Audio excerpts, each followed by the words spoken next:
তুমি আসো মনের পরশে। ওরে শালা, আমি কোনোদিন সায়নীর হাত ধরে হাঁটলাম না, আর তুই শালা সায়নীর হাত ধরে গল্প করতে করতে চলে আসছিস। থাম, তোকে দেখাচ্ছি।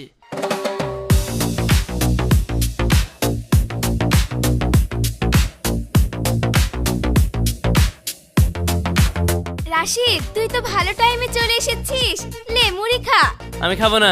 আরে খা তো, এমনিতে তো শরীরটা ভিজে যাচ্ছে।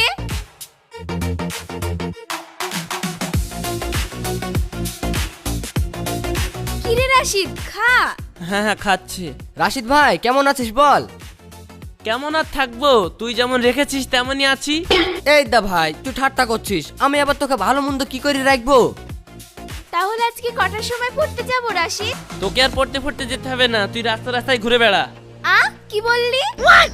না মানে আজকে আমার শরীরটা খারাপ তো, তুই কালকে যাবি, ঠিক আছে? তোরা থাক, আমি ক্লাসে গেলাম।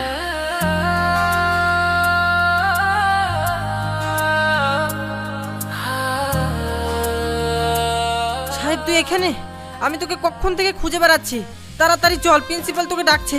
সায়নী তুমি বসো, আমি আসছি।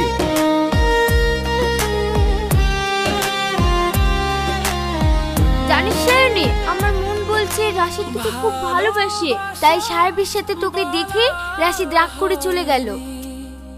তাই তো, তুই ঠিকই বলেছিস। রাশিদকে দেখে মনে হলো না যে ওর শরীর খারাপ, অথচ ও আমাকে পড়তে যেতে বারণ করলো ওর শরীর খারাপ বলে। একটু খেয়াল করে দেখ, আর ও যদি তোকে নাই ভালোবাসতো তাহলে তোর রেজাল্ট খারাপ হলো তো ওর কি আসে যায়, কিন্তু রেজাল্ট খারাপ বলে ও তোকে প্রাইভেট পড়াতে লাগলো। তাই তো, তুই তো ঠিকই বলেছিস। হ্যাঁ, একটু ভাবনা চিন্তা করে দেখ।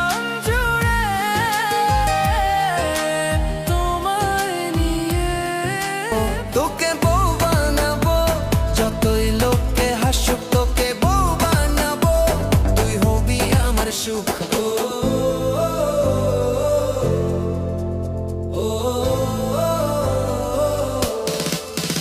তোকে বউ বানাবো, বারবার বলবো, তোকে বউ বানাবো, স্বপ্নে ডাকবো।